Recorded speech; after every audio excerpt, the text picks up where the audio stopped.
তো এই মুহূর্তে আমার কাছে কি কি মাছ আছে আর নতুন নতুন আমরা কি ট্যাঙ্ক সেট আপ করেছি, তো সেই নিয়ে আজকে ভিডিওটা। তো ভিডিওটা স্কিপ না করে শেষ অবধি দেখুন, আশা করছি ভালো লাগবে।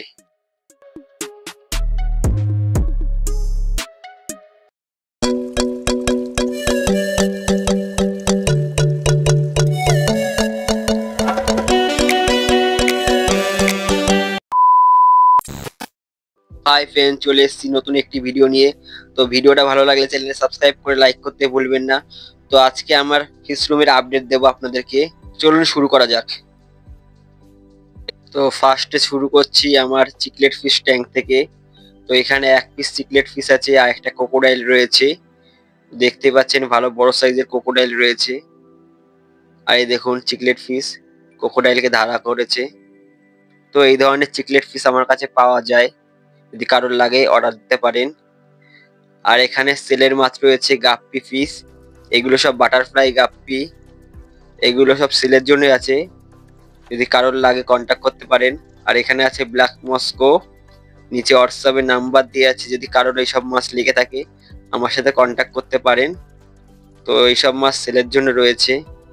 তো দেখুন মাছগুলো কেমন, খুব ভালো কোয়ালিটির মাছ রয়েছে, মেল ফিমেল দিয়ে পেয়ার করে দেবো প্রত্যেককে। তো এই হচ্ছে মাছের সেলের ভিডিও। তাহলে চলুন নতুন ট্যাঙ্ক সেটআপ গুলো দেখে নেওয়া যাক। তো দেখতেই পাচ্ছেন এখানে 1/2/2 একটা অ্যাকোরিয়ামে আমরা চিংড়ি মাছের জন্য ট্যাঙ্ক সেটআপ করেছি। এখানে আমরা একটা কি দুটো গাপ্পি ফিশও রাখবো। তো এই হচ্ছে চিংড়ি মাছের ট্যাঙ্ক সেটআপ। তো এটা নর্মাল ট্যাঙ্ক সেটআপ করেছি।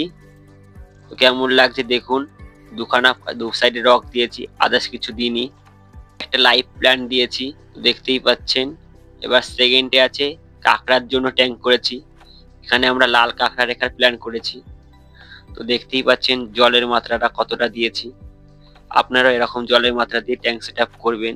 উপরে একটু শুকনো বালি রাখবেন, যাতে কাঁকড়াগুলো উপরে উঠে বসতে পারে। তো কাঁকড়া সবসময় জলে থাকতে পছন্দ করে না, সেই জন্য এই ব্যবস্থাটা করা। তো কেমন লাগছে জানাবেন কমেন্ট করে।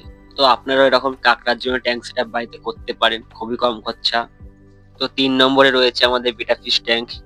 তো দেখতেই পাচ্ছেন এখানে একটা OHM এর বেটা ফিশ রয়েছে। এটাও একটা নর্মাল ট্যাঙ্ক সেট আপ করেছি, খুব একটা খরচা না এরকম একটা ট্যাঙ্ক সেট আপ করতে, আপনারা চাইলে করতে পারেন। তো এইখানে দেখুন আমাদের উইডো ফিশ আর রোজি বাবের ট্যাঙ্ক। তো এখানে আমাদের একটা রেড উইডো আছে, আর একটা কোকোডাইল আছে, আর 4-5টা রোজি বাব আছে। তো দেখতে পাচ্ছেন উইডোটা বিশাল বড় সাইজের উইডো আছে, অ্যাডাল্ট সাইজের উইডো। এটা ফিমেল উইডো আছে। আর এই যে আমাদের রোজি বাব, তো খুব সুন্দর কোয়ালিটির রোজি বাব আছে, 4-5টা আছে এখানে। আর একটা উইডো আছে, আর একটা দুটো কোকোডাইল আছে। তো দেখতেই পাচ্ছেন মাছগুলো খুব সুন্দর কোয়ালিটির মাছ, আর প্রত্যেকটা মাছই অ্যাডাল্ট সাইজের মাছ আছে। আর এখানে রাখা আছে কিছু মিক্স গাপ্পি, মানে মেল ফিমেল দিয়ে আছে। ব্ল্যাক মস্কো আছে, জাপান ব্লু রেড টেল আছে। এই ধরনের 4-5টা গাপ্পি পিস এখানে রাখা রয়েছে। এগুলো সেলের জন্য নয়, আমি যে ট্যাঙ্কটা দেখালাম ওই ট্যাঙ্কে রাখবো বলে সাইড করে রেখেছি। তো এখন যেই মাছটা দেখাবো, এই মাছটা আমার অনেক শখের মাছ, এটা আমি শখ করে এনেছি। তো দেখতেই পাচ্ছেন স্কিনে একটা সিনেকেট ফিশ। তো এটা সেলের জন্য নয়, এটা আমি অনেক শখ করে এনেছি। তো এই মাছটা বিক্রি হবে না, দয়া করে কেউ সেলের দাম জিজ্ঞেস করবে না। তো এই হচ্ছে মাছের কোয়ালিটি, কেমন লাগছে কমেন্ট করে জানাবেন। এটা হচ্ছে কোবরা সিনেকেট, এখনো বাচ্চা, এখনো পুরো কালার এসে পারেনি, মাছের আরো কালার আসবে। তো দেখতেই পাচ্ছেন ব্লু কালার আসছে হালকা। তো নিচের ট্যাঙ্ক গুলো পুরো ফাঁকা, সব মাছ সেল হয়ে গেছে, মাছ আবার আসবে কিছুদিন পর। তো ভিডিওটা এখানে শেষ করছি। ভিডিওটা ভালো লাগলে চ্যানেলটা সাবস্ক্রাইব করে লাইক করতে ভুলবেন না। দেখা হচ্ছে অন্য কোনো ভিডিওয়। আপাতত বাই।